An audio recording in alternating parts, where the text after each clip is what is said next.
Salut les jeunes! Les amis, bienvenue dans une nouvelle vidéo qui aura pour but aujourd'hui de vous faire frissonner. Vous savez ce petit frisson qui remonte le long de la colonne vertébrale et qui vous donne la chair de poule. Eh bien aujourd'hui c'est mon objectif parce qu'on va parler des émissions de télévision françaises qui ont disparu depuis les années 2000. Je vais pas remonter encore plus loin parce que sinon on va faire 4 heures de vidéo. Alors je ne vais pas parler des émissions encore populaires aujourd'hui comme par exemple Interville, Love Story ou encore le Morning Live. Je parle bien d'émissions que vous et moi on a regardées à la télévision et qui sont aujourd'hui complètement tombées dans l'oubli. Donc la plupart des émissions qu'on va regarder, ils ont disparu dans les années 2000, donc ça va quand même nous faire un bond en arrière de 20 ans, putain. Alors on va commencer avec la première émission. D'ailleurs c'est cette émission qui m'a donné envie de tourner cette vidéo aujourd'hui. Je suis tombé dessus par hasard sur Facebook. Et regardez, rien que le début.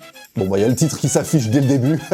Il y a que la vérité qui compte avec cette petite musique qui va peut-être vous rappeler des souvenirs. Pascal Bataille, Laurent Fontaine. Là aussi on parle de gens qu'on ne voit absolument pas aujourd'hui dans le paysage audiovisuel, et d'ailleurs je crois qu'ils sont fâchés, il me semble. Alors pour rappel, en fait cette émission je la regardais, elle était diffusée sur TF1, c'était des gens lambda, mais c'était à l'époque où vous savez les gens étaient encore un petit peu timides, un peu mal à l'aise de passer à la télévision, pas comme aujourd'hui où là faut faire le show, etc. Et il y avait le fameux rideau, est-ce que tu ouvres ou est-ce que tu fermes le rideau, est-ce que tu acceptes de retrouver la personne en face ou est-ce que tu le laisses fermer? C'était ça le dilemme et c'était ça qui était palpitant en fait dans cette émission. Et d'ailleurs, en parlant de Pascal Bataille et Laurent Fontaine, dans le même délire, il y avait une autre émission. Ce soir, dans Y'a pas photo, le secret des couples qui durent. Depuis 18 ans, Ananou et Jean-Jacques ne se cachent jamais rien. Même leurs infidélités sont avouées et acceptées. Je préférais encore la voir plus heureuse avec quelqu'un d'autre que de la rendre malheureuse avec moi en étant possessif. Voilà, c'était ce genre de dossier qu'on retrouvait dans ce genre d'émission. Il n'y a pas photo. Bon, c'était pas ma préférée, mais c'est vrai qu'elle était animée par Pascal Bataille et Laurent Fontaine qui, encore une fois, eux, on sait pas ce qu'ils deviennent. Mais ces deux animateurs, ils n'étaient pas que animateurs, ils étaient aussi producteurs d'une autre émission de télé sur TF1 qui, elle, a cartonné. C'était le rendez-vous des adolescents de mon âge à l'époque. Évidemment, rien que le générique, encore une fois, présenté par Coé. Ça vous dit tout de suite. La méthode Coé, évidemment. Incroyable cette émission, avec le fauteuil complètement dingue. Parce que c'était voilà le rendez-vous des ados, encore une fois. La méthode Coé, c'était dingue. Avec ce plateau en rond. Et on va pas se mentir, nous les mecs, on attendait surtout la fin d'émission vers minuit, 1h du matin, qui était le moment un petit peu chaud, où il invitait soit des actrices X ou des stripteaseuses, etc. Voilà, pour faire monter un petit peu l'audience. Mais que des bons souvenirs cette émission, parce qu'encore une fois, il recevait les stars internationales, françaises, et voilà, on se marrait et on passait vraiment un bon moment. I want to fuck you. Non.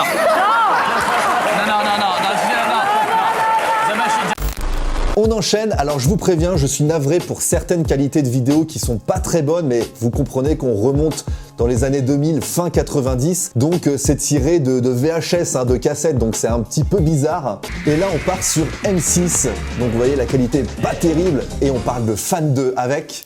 Bonjour et bienvenue sur notre plateau pour Séverine le best-of de Ferrer. Fan 2, tout de suite notre sommaire. Au début de l'année, un chanteur de 19 C'est ans tellement dans la années vie de 2000. Chef Ami et Khaled explosé, c'était Faudel. Faudel. Il s'attaquait même aux Zénith de Paris et Fan 2 était là. Fan 2, c'était le rendez-vous aussi musical, avec tous les people et toutes les stars internationales aussi. Et puis vous aviez les petits reportages. Il y avait l'émission et aussi le magazine Fan 2 avec les posters dedans à l'époque de Laurie, Alizé, tout ça. Allez, on change de chaîne. Ah, alors celle-là, elle est pour les vrais. Est-ce que vous vous souvenez, ça passait sur France 2, le samedi après-midi, je crois, animé par Laurent Baffy. Il s'agissait de Farce Attaque. C'était génial. C'était que de l'humour, des caméras cachées. Baffy énorme. Salut, c'est Farce Attaque et cette semaine, on est à Nîmes. Ah ouais, chaque semaine, ils allaient dans des villes différentes pour faire des caméras cachées. Il y avait aussi Jean Dujardin qui était à l'intérieur de cette émission. C'était génial parce qu'à l'époque, pas de Greg Guillotin, pas de François Damiens, c'était des petites caméras cachées, des petites blagues, des petits sketchs dans chaque ville et animés par le grand Laurent Baffy, moi j'adore. C'était le rendez-vous en fait du samedi après-midi sur France 2. Ah là, on est un petit peu plus récent, mais on reste quand même 2006-2007, avant Stéphane Plaza. Oui, il y avait un avant Stéphane Plaza. Il s'agissait de Déco avec Valérie Damido. C'était l'émission de relooking d'intérieur, des petites idées, des petites astuces, voilà, pour redécorer votre intérieur. Et c'est vrai que ça marchait bien, Valérie Damido aussi à l'époque. Bon, aujourd'hui, encore une fois, tombé dans l'oubli, Stéphane Plaza a tout raflé sur son passage.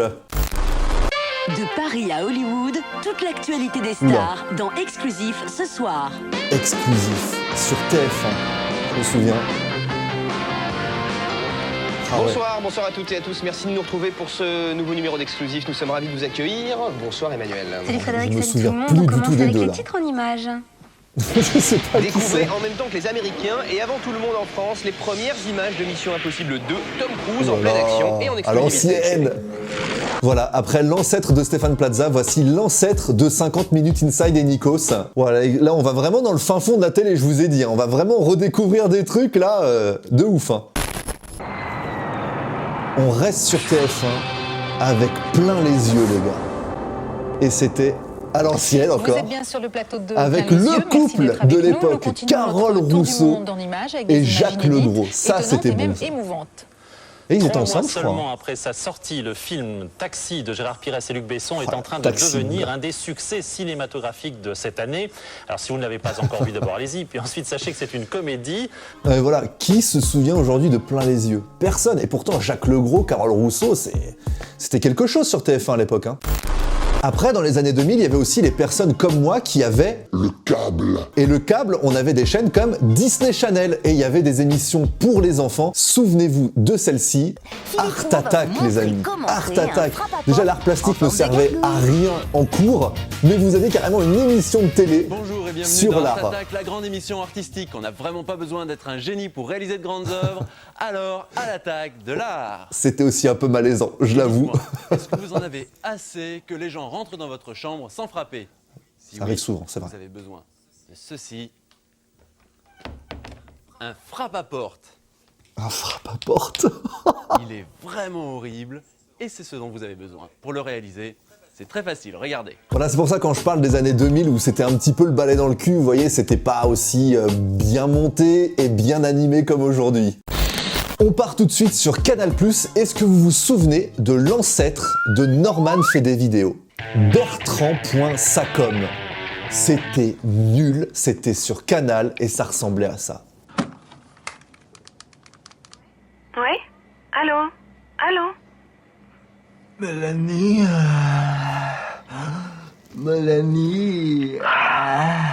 Voilà, quand je vous parlais de malaise, c'était vraiment malaisant. Mais ça me faisait rire à l'époque, bizarrement. Quand on parle de TF1, évidemment, pas d'internet dans les années 90-2000. Donc, si tu voulais regarder des vidéos drôles, voilà, ça se passe de commentaires. Vidéogag, les amis. Ce générique, cette musique, cette qualité d'image, ça te rappelle le dimanche après-midi devant la télé avec la famille. Moi, ça me rappelle ça en tout cas. Et alors attention les gars, parce que maintenant on passe à la partie sérieuse, puisqu'on passe à la télé-réalité. Alors il y en a eu des flopés, hein. Franchement j'ai même eu du mal à en sélectionner, parce qu'il y en a même certaines que j'avais complètement zappées.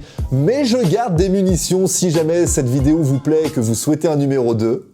Souvenez-vous de cette émission sur TF1 qui a surfé sur la vague Love Story, mais qui a décliné ça avec plusieurs pays. Et ça donnait, rappelez-vous, Nice People.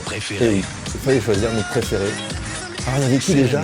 Serena Italie. Michael, Eleanor, Prosper, Prosper, c'est quoi ce prénom? Elder, Oh, les danses! Catherine, Raimondo, Raquel, Nalé, Elena.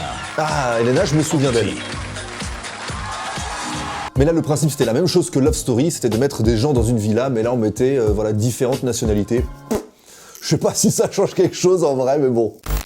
Et M6, ça continuait aussi hein, avec la télé-réalité. Hein. Souvenez-vous de ça. Alors moi, je me souviens pas du tout de ces gens-là. Je sais pas vous, mais moi, pas du tout. Est-ce que vous vous souvenez de cette émission? C'était les colocataires. Avec Badis, Badis.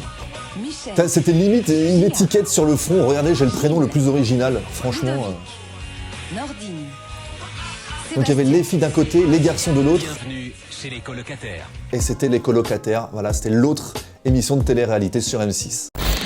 Mais dans la télé-réalité, il y a aussi eu des flops, des émissions qui ont été lancées et qui, je crois, n'ont même pas été au bout tellement les gens ne regardaient pas et du coup l'émission a été déprogrammée. C'était le cas de cette télé-réalité, souvenez-vous, Carré VIP. On prenait encore une fois des gens qui étaient soi-disant des VIP. Je dis bien soi-disant. Thomas, voilà, ça c'était Secret Story. Je crois que c'est des gens issus de télé-réalité déjà, un Carré VIP. Mais à l'époque, on les considérait comme des stars, si vous voulez. Voilà, voilà, c'était ça quoi. Et du coup, Carré VIP n'a même pas été jusqu'au bout, je crois, ça a été déprogrammé. Il y avait Affida Turner aussi dedans. J'avais jeté un petit coup d'œil comme tout le monde, d'autres étaient vraiment à fond dedans. Ça a pas fait long feu.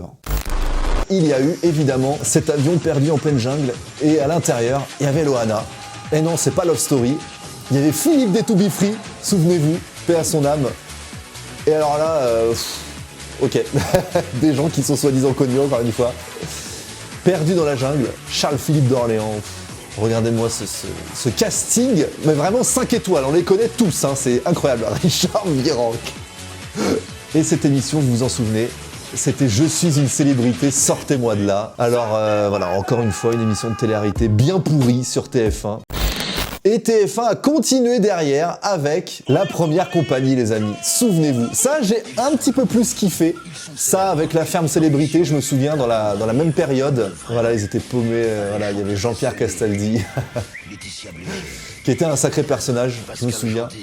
Et du coup, ils étaient dans un camp militaire, je crois. Donc c'était assez rude, assez strict. Un peu comme le pensionnat de Chavagne sur M6, c'était assez strict. Mais là, il y avait des personnalités, du coup, c'était pas des élèves. Voilà, c'était vraiment la période où il y avait énormément de télé-réalité, que ce soit sur les grandes chaînes, et puis aussi sur les chaînes de la TNT, comme par exemple sur W9.